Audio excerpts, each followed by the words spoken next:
Eu vou falar sobre sexo anal.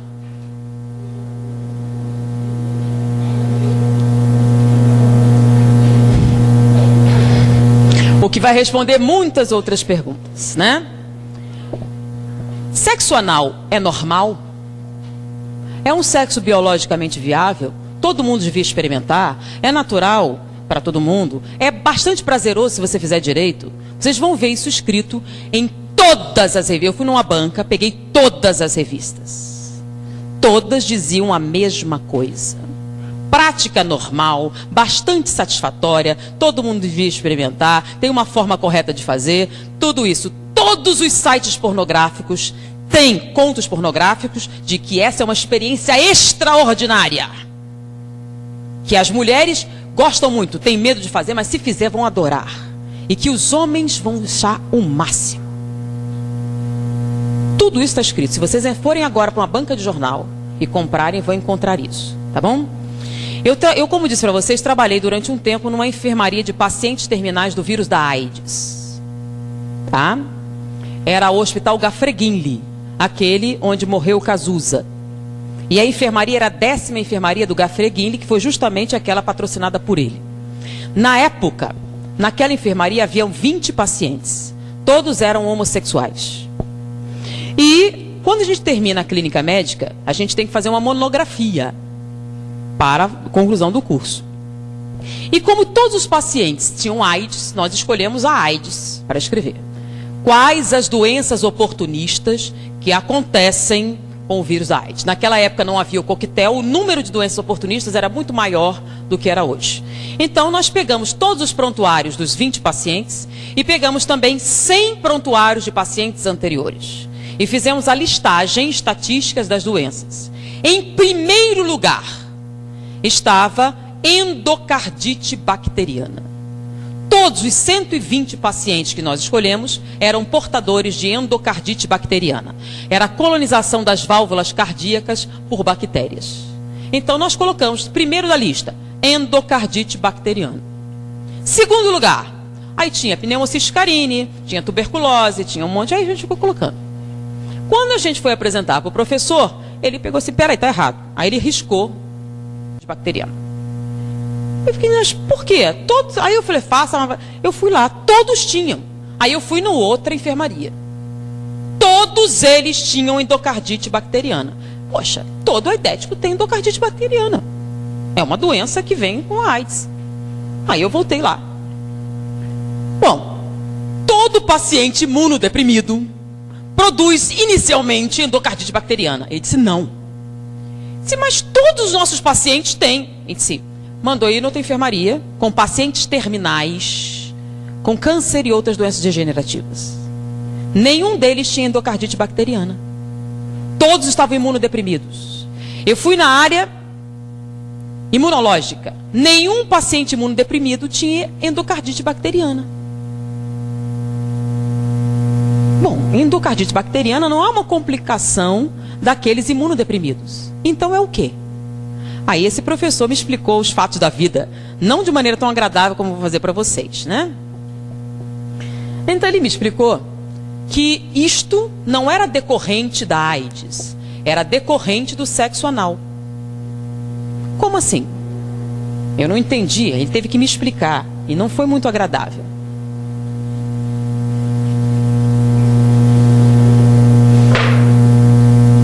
Essa aqui é a vagina feminina, o útero, o ovário. Aqui é o aparelho digestório. Boca, esôfago, estômago, intestino delgado, intestino grosso. Reto e esfíncter. Tá? A única coisa que eles têm em comum é serem cavidades. Tá bom? Então essa cavidade aqui faz parte da função sexual. É um órgão sexual. Ele foi criado para quê? Para o ato sexual. Ele foi projetado para isso. Isso aqui faz parte do aparelho digestivo ou digestório. Ele foi projetado com o objetivo de absorção de alimentos. Ele não foi projetado como objeto sexual. Então, quando eu fiz aqui o aumento, o que é que vocês encontraram? 16 camadas celulares, 7 camadas musculares, células caliciformes que produzem muco aquoso. Vamos fazer a mesma coisa aqui. Microscópio, vamos aumentar. Vocês que estão na escola estudando o aparelho, o corpo humano, quantas camadas celulares eu tenho no tubo digestivo? Uma. Células colunares, assim. Uma camada com células ciliares no topo, tecido conjuntivo embaixo, tá? E aqui o plexo esplênico, que são aquelas veias que carregam tudo para a veia cava e distribuem para o coração, tá? Eu tenho células caliciformes também, que produzem muco, mas não produzem muco aquoso, produzem muco seroso, com S. O muco seroso tem por função proteger o tubo digestivo dos ácidos estomacais. Quando você faz autópsia, você tem que usar todo um aparato para que você não tenha queimaduras graves com os ácidos estomacais. Se você enfiar seu braço sem proteção no estômago de um cadáver recente, você vai perdê-lo. As queimaduras serão muito intensas. Porque, lembram que o que acontece com um bife mastigado no estômago? Vira líquido. É ácido. E bife é carne. É um pedaço de bife do seu braço, naquele ácido vai virar líquido. Então os ácidos estomacais são altamente corrosivos. Por que não corrói seu estômago? Porque você tem, quando você faz endoscopia, uma camada brilhante que protege o estômago dos ácidos. É o muco seroso. O muco seroso, além de proteger dos ácidos, ele aumenta o atrito. Porque se o alimento passar muito depressa, o que acontece? Diarreia e você morre. Então o alimento tem que passar devagar para que você possa absorver os nutrientes, né? Você absorve os açúcares, as proteínas, as substâncias, as vitaminas. Então o muco seroso aumenta o atrito, enquanto o muco aquoso diminui o atrito. 16 camadas celulares, uma camada celular. Aqui em volta eu tenho só uma camada muscular, que dá a volta, que é a que faz os movimentos peristálticos. Só uma, precisa de mais? Não, é uma camada que empurra o bolo alimentar ao longo do tubo digestivo. E no final você tem um esfíncter, que é um nervo, que serve o quê? Para reter as fezes. Só isso, não tem outra função. Ele relaxa, você libera. Então, quando você compara os dois, tem comparação possível? Não. Então, quando você atrita aqui, não tem nenhum problema. Quando atrita aqui, o que acontece? O que acontece no ato sexual? Atrito. Intenso. Quando você atrita, se você for fazer uma cirurgia e correr o risco de abrir o intestino, qual a preparação pré-operatória? Vocês não são tudo criancinha, né? Tem uma noção. Você não pode entrar na internet. Você vai tomar um comprimido laxante para eliminar o máximo de fezes. Você vai tomar antibióticos para matar as bactérias. Você vai fazer uma lavagem intestinal até a água sair limpa. E a última lavagem é com antibióticos. Porque se cortar e essas bactérias entrarem com o meio interno, você vai morrer de septicemia. Então eles vão limpar tudo. Durante o sexo anal, você faz lavagem intestinal antes? Não. Então é um ambiente altamente contaminado. Quando você fizer atrito, só tem uma camada celular. Você vai romper e vai sangrar. Com a ruptura e o sangramento, o que você vai jogar aqui? As bactérias presentes nessa luz, que são Escherichia coli, se você tiver sorte. E outras mais patogênicas, se você não tiver. Em volta daqui, nós temos linfonodos. São aqueles famosos da AIDS, né? Esses linfonodos, quando vêm essas bactérias, aumentam de tamanho. Aí você começa a ter uma granulação. Daí a incidência maior durante daqueles que têm hemorroidas, crescimento e dilatação de muitas veias da região e dificuldades gerais nessa musculatura. Essa ruptura constante faz com que essas bactérias superem a ação dos linfonodos e caiam na corrente sanguínea. O que tem que encher logo atrás do intestino? O intestino absorve os nutrientes, certo? E depois você tem que espalhar ele para o corpo. Então o plexo esplênico cai aonde? Veia cava. E a veia cava vai para onde? Direto para o coração. Então essas bactérias das fezes caem no coração e colonizam as válvulas cardíacas, provocando endocardite bacteriana. Então não é a AIDS que provoca endocardite bacteriana, é a prática do sexo anal. Isso só acontece com homossexuais? Não, com heterossexuais também, que pratiquem o sexo anal.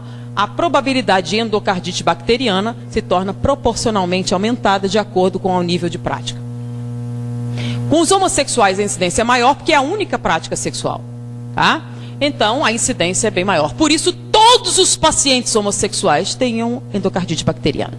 Com a AIDS a endocardite evoluía para pericardite e nós tínhamos que fazer punção pericárdia, tirar o líquido inflamatório do coração. Senão eles morreriam por asfixia, por contrição cardíaca. Além disso, é muito comum a insuficiência cardíaca entre homossexuais mais idosos, que a incidência chega a 68%, diferente da população normal, que é de 8%. Além disso, essa lesão constante provoca alteração da morfologia dessas células, provocando displasia. Displasia rima com neoplasia. A incidência de câncer retal na população é de 3 a 4%. Entre os homossexuais chega a 32%. Então há uma relação direta com a prática do sexo anal e com a incidência de câncer retal. Além disso, a mulher não tem terminais nervosos de sensibilidade nesta área. Então ela não sente absolutamente nada com a prática do sexo anal, a não ser o sofrimento físico, a dor, a não ser que ela compre anestésicos, que são medicações inibitórias da sensibilidade para a prática do sexo anal, e compre lubrificantes artificiais para neutralizar o muco seroso e permitir que esse acesso faça com mínimas lesões. Então, sem lubrificantes artificiais, sem anestésicos para limitar a dor, é uma prática dolorosa, humilhante, violadora. Sendo que ela tem um órgão próprio para isso. Por que um homem teria que submetê-la a esse tipo de atividade se não fosse por sadismo? É o prazer em infligir dor. Porque ele aprendeu nos contos pornográficos que se você tratar ela com a brutalidade necessária, você conseguirá que ela tenha prazer.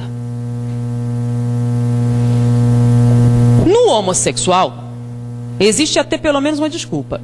Aqui, encostado, nós temos a próstata. Tanto que o exame de próstata é retal. A próstata se encosta aqui, mas vamos fazer um aumento aqui.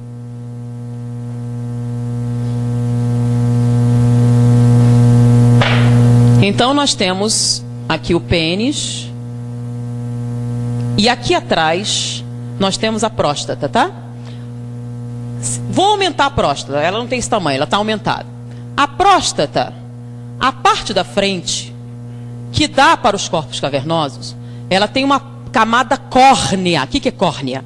Espessa, de tecido cartilaginoso. Com que objetivo? No ato sexual não há impacto?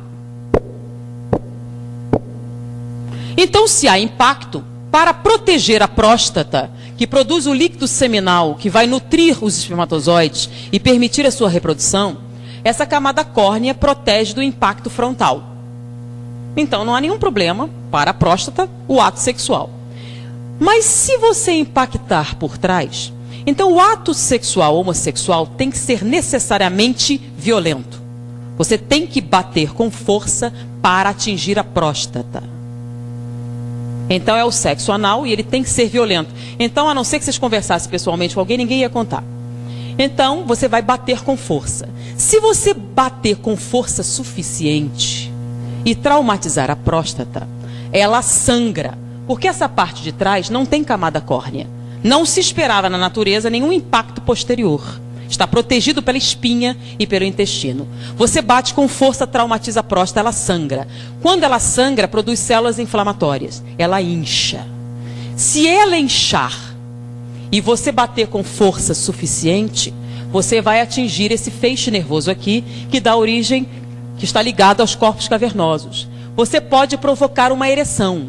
Se você continuar batendo com força suficiente e inchá-la o suficiente, ela pode sensibilizar os corpos cavernosos e você pode até ter, lá pela quarta ou quinta experiência, uma ejaculação. Mas você só vai conseguir essa ejaculação se após essas múltiplas experiências você conseguir a hiperplasia de próstata, sua próstata estiver inchada. Com o passar do tempo e esses múltiplos traumatismos da próstata, ela começa a produzir células displásicas também. Displasia rima com neoplasia. O índice de câncer de próstata na população é grande, até porque não se fazem os exames correspondentes. E existem outras motivações. Então, está alto. Hoje em dia, eles têm chegado a 18%, 20%. Entre os homossexuais é de 68%. Por quê? Porque a prática sexual que eles utilizam pressupõe o câncer de próstata. Não vou nem falar dos problemas que se tem a nível urinário, a nível renal, decorrentes dessa prática. Eu pergunto, tudo isso que eu falei, procurem num livro de fisiologia médica, ou cheguem para qualquer médico e perguntem, tem algum erro nisso? Alguma dessa estrutura anatômica está errada, ou equivocada, ou transtornada? Diante do que ele aprendeu na faculdade de medicina, se você fizer isso, não é isso que vai acontecer? Não é isso que acontece? Então me diga, o sexo anal é natural, biologicamente muito bom, extremamente agradável, saudável, produtivo, uma prática natural que todo mundo devia experimentar um dia?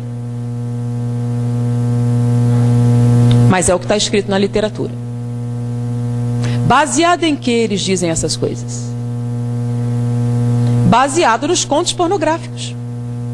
Baseados nos objetivos de quê? Com esse tipo de prática, o que você tem? Você tem alguém obtendo prazer no sofrimento de outro ser humano.